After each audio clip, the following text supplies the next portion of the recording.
Hi hello అందరికీ ముందుగా అందరికీ వినాయక చవితి శుభాకాంక్షలు.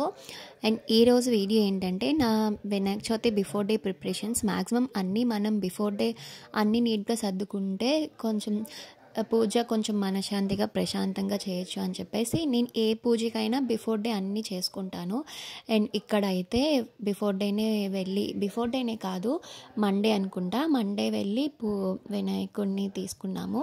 అసలు యాక్చువల్గా మట్టితో చేద్దాం అనుకున్నాను, బట్ నాకు కొంచెం ఇంకా ఈసారి ఇలా చేద్దాంలే, సింపుల్గా చేద్దామని చెప్పేసి ఇంకా వినాయకుడిని అయితే చూసాను. ఫస్ట్ అయితే ఈ వినాయకుడిని తీసుకుందాం అనుకున్నా. ఇక్కడ నేను ప్రతిసారి ఈ స్టాల్ దగ్గరే తీసుకుంటా, వీళ్ళ దగ్గర కొంచెం యూనిక్గా ఉంటాయి, అంటే కలెక్షన్ అంటే అందరి దగ్గర ఒకలా ఉంటాయి, వీళ్ళ దగ్గర కొంచెం బాగుంటాయి. అందుకని ఎట్ లాస్ట్ మట్టి వినాయకుడిని అయితే తీసుకున్నాను.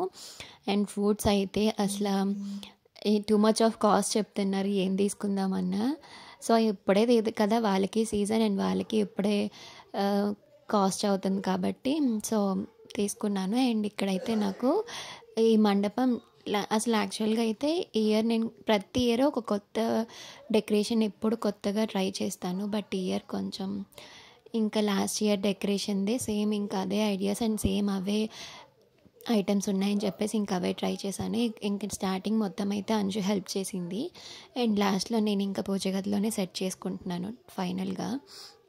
అండ్ ఇవైతే నేను పీవీసీ పైప్స్తోనే లాస్ట్ ఇయర్ తీసుకొని చేశాను. అండ్ వాటికి కొంచెం అవి లూజ్గా ఉన్నాయని చెప్పేసి వాటికి ఎలక్ట్రికల్ టేప్ ఉంటుంది కదా, సో అది వేసాను అనమాట.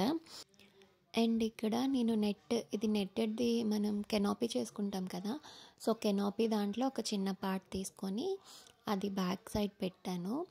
అండ్ చుట్టూరా కవర్ చేయొచ్చు, బట్ చుట్టూరా కవర్ చేస్తుంటే అంత లుక్ కనిపించలేదు. 2-3 టైప్స్ ట్రై చేశాను, అంటే బిఫోర్ ఇయర్ ట్రై చేశాను. అసలు ఇప్పుడు నేను చేసిందంతా నేను బిఫోర్ ఇయర్ చేసిందే, సో అదే మళ్ళీ నేను అదే రీక్రియేట్ చేస్తున్నాను. అంటే కొత్తగా ట్రై చేద్దామన్నా ఎందుకో ఈసారి ఇలా చేసేద్దాంలే అనిపించింది. అండ్ ఇవి మనకి మీషోలోనే ఆర్డర్ పెట్టుకున్నాం, మీషోలోని బయటనే ఇంకా మ్యాక్సిమం ఇవి అందరికీ తెలిసినవే. అండ్ అవి అట్లా సెట్ చేశాను. అండ్ ఇంకోటి ఏంటి అంటే మనం ఇలాంటి డెకరేషన్స్ చేసేటప్పుడు మ్యాక్సిమం మనకి అంటే మన మైండ్లో ఒకటైతే అనిపిస్తుంది కదా, అంటే ఇలా సెట్ చేసుకుందాము అని. సో మీకు కావాల్సిన ఐటమ్స్ అన్నీ అక్కడే దగ్గరలో, అంటే మీకు ఏమన్నా ఎక్స్ట్రాగా ఇప్పుడు టేప్స్ ఉన్నాయనుకోండి, ఇది నా పర్సనల్ టిప్. నేను ఇది చేశాక అంటే నేను మ్యాక్సిమం చాలా డెకరేషన్స్ ఎక్కువ చేస్తాను, బట్ నేను ఎన్ని డెకరేషన్స్ చేసినా నాకు ఎగ్జాస్ట్ అవ్వకుండా అండ్ ఈజీగా చేసుకోవడానికి నేను కొన్ని టిప్స్ అయితే ఫాలో అవుతాను. అంటే ఇప్పుడు మ్యాక్సిమం కొంతమంది ఏం చేస్తారంటే ఒక్కదానికి వెళ్ళి ఒకటి తెచ్చుకునే కన్నా అలా చేసామనుకోండి, డెకరేషన్ మీద మనకి ఇంట్రెస్ట్ పోతుంది. హాఫ్ చేసిన తర్వాత ఆ ఇంట్రెస్ట్ పోతుంది. ఫస్ట్ మనం చేసే ముందే మనం ఒకసారి ఇమాజిన్ చేసుకోవాలి, నాకు ఈ అవుట్పుట్ నాకు ఈ అవుట్పుట్ ఇలా కావాలి, సో నాకు ఏంటేంటి కావాలి అని చెప్పేసి ఆ కావాల్సినవన్నీ అక్కడ పెట్టుకోండి. ఇంకా ఎక్స్ట్రాగా అంటే ఈ టేప్ అవ్వకపోతే ఈ టేప్ ఇలాగా, అంటే ఈ ఫ్లవర్స్ అవ్వకపోతే ఈ ఫ్లవర్స్ చేద్దామని చెప్పేసి అవి కూడా మీకు దగ్గరలో హ్యాండీగా ఉండేటట్టు దగ్గరలో తీసుకునేటట్టు అన్నీ మీరు అక్కడ పెట్టుకున్నారనుకోండి, మనం డెకరేషన్ అంతా జస్ట్ ఒక హాఫ్ అన్ అవర్, నాకు ఇది జస్ట్ ఒక హాఫ్ అన్ అవర్లో, అంటే బిఫోర్ టైం చేసడం వల్ల అది ఈజీగా అవుతుందేమో కానీ, బట్ ఏ డెకరేషన్ అయినా ఏదన్నా నాకు కావాల్సినవన్నీ నేను దగ్గరలో పెట్టేసుకుంటాను.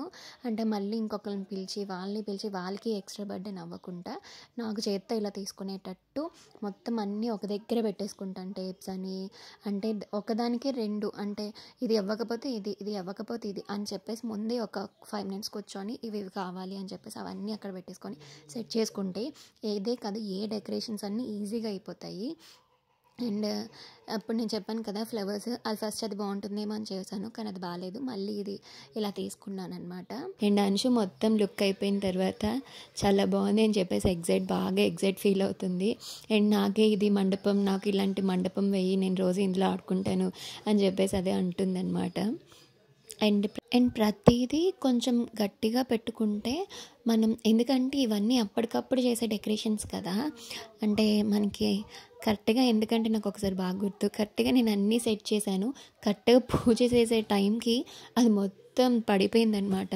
సో అప్పటి నుంచి ఏం చేసుకుంటానంటే ప్రతిదీ అంటే ఏదో కవర్ అప్పటికప్పుడు సెట్ చేసుకొని కానీ కాకుండా కొంచెం స్ట్రాంగ్గా ఒక 1 or 2 days ఉండేటట్టు ప్రతిదీ లాక్ చేసుకోవడం ఇంకా అలవాటు అయిపోయింది.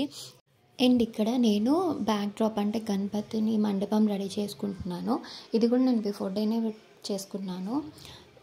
జస్ట్ మనం ఏంటి అంటే మనకి కావాల్సినవి తమలపాకులు అండ్ కార్డ్బోర్డ్ అండ్ స్పాంజ్. నేను స్పాంజ్కి గుచ్చుకున్నాను. ఒకవేళ మీ దగ్గర కానీ ఫ్లవర్స్ పెట్టుకునే గ్రీన్ కలర్ స్పాంజ్ ఉంటుంది కదా, మనకి ఫ్లిప్కార్ట్స్లో బయట కూడా దొరుకుతుంది. బట్ నాకు నిన్న అవైలబుల్ లేదు. నేను ఆర్డర్ పెడదాం అనుకున్నాను, బట్ టైం కూడా అయిపోయింది. అండ్ ఇక్కడ ఏంటి అంటే తమలపాకులు నేను కొన్ని దగ్గర చూసాను, తమలపాకులు 1 పెట్టుకునే కన్నా ఇలా 2-3 పెట్టుకుంటే ఏంటంటే మనకి కొంచెం ఎక్కువ బంచ్ లాగా కనిపిస్తుంది అండ్ ఆ లుక్ డిఫరెంట్గా ఉంది. అంటే నేను బిఫోర్ 1 పెట్టాను. 1 పెట్టినప్పుడు దానికి సరిగా స్టిక్ అవ్వేది కాదు. ఇలా 3 పెట్టుకున్నప్పుడు అది బాగా వచ్చింది. అండ్ ఇందులో మనం ఫ్లవర్స్ యాడ్ చేసుకోవచ్చు. అండ్ మొత్తం టోటల్ క్లియర్గా చూపించాను వీడియోలోని. మొత్తం దాన్ని చూసి ఫాలో అయిపోవచ్చు మీరు. సో ఇలాంటి వీడియోస్ ఎందుకు షేర్ చేస్తున్నానంటే మీ నెక్స్ట్ టైం ఏదైనా ఇంకా మొత్తం అన్ని ఫెస్టివల్సే కాబట్టి ఏదైనా డెకరేషన్స్కి యూజ్ అవుతుంది కదా అని చెప్పేసి షేర్ చేస్తున్నాను. ఇలా కోన్ లాగా పెట్టుకోవచ్చు. అండ్ నేను వీడియోలో అయితే మొత్తం పూర్తిగా ఎక్స్ప్లెయిన్ చేశాను. అండ్ నెక్స్ట్ వీడియోలోని అసలు నేను పూజ ఎలా చేసుకున్నాను అండ్ మొత్తం డీటెయిల్గా చెప్తాను. కొన్ని ప్రో టిప్స్ కూడా ఎక్స్ప్లెయిన్ చేస్తాను నెక్స్ట్ వీడియోలోని. పూజా విధానం మొత్తం నేను నెక్స్ట్ వీడియోలో మేబీ రేపు పోస్ట్ చేస్తాను. సో అందరికీ వినాయక చవితి శుభాకాంక్షలు. అండ్ అందరికీ ఆ వినాయకుడు ఆశీస్సులు అందరికీ ఉండాలి అని చెప్పేసి మన లైఫ్లోని వచ్చే ప్రాబ్లమ్స్ అన్నీ తొలగిపోవాలని కోరుకుంటున్నాను. అండ్ నెక్స్ట్ ఇయర్కి ఇంకా మంచిగా సెలబ్రేట్ చేసుకోవాలని చెప్పేసి నేనైతే అనుకుంటున్నాను. ఇప్పటి వరకు మీరు ఏదైనా స్టార్ట్ చేయాలి అని చెప్పేసి అనుకొని ఇంకా స్టార్ట్ చేయకుండా ఉంటే ఇదే బెస్ట్ టైం. ఎందుకంటే మనకి అందరూ అంటారు కదా వినాయకుడు ప్రతిదానికి స్టార్టింగ్లో ఉండాలి అని చెప్పేసి. సో ఏదన్నా మీరు ఇప్పటి వరకు స్టార్ట్ చేయకుండా స్టార్ట్ చేయలే అనుకుంటే ఇప్పటి నుంచి స్టార్ట్ చేయండి. ఈరోజు బెస్ట్ టైం దానికి. అండ్ ఈ వీడియో మీ వరకు వస్తుంది అంటే ఆ వినాయకుడు ఆశీస్సులు మీతో ఉన్నట్టే. అంటే వినాయకుడు మీకు ఒక సైన్ చూపిస్తున్నట్టు, అంటే మీకు నేను మంచి చేస్తాను అని చెప్పేసి ఒక సైన్ మీకు చూపిస్తున్నట్టు అని. ఇప్పటివరకు చూసిన వాళ్ళు అంటే మీ లైఫ్లో ఇంకా కొత్త న్యూ బిగినింగ్స్ ఇస్తున్నట్టు అనుకోండి. సో అందరికీ ఆ వినాయకుడు ఆశీస్సులు ఉండాలని కోరుకుంటూ ఈ వీడియోనైతే ఎండ్ చేస్తున్నాను. రేపు ఇదే టైంకి మేబీ 5 to 5:30 టైంలోని పూజా విధానం మొత్తం పెడతాను. కొన్ని టిప్స్ కూడా షేర్ చేస్తాను, మర్చిపోకుండా చూడండి. అండ్ అంతే ఈ video. Thank you, by by. Please like, share and subscribe నా చిన్ని కథలు.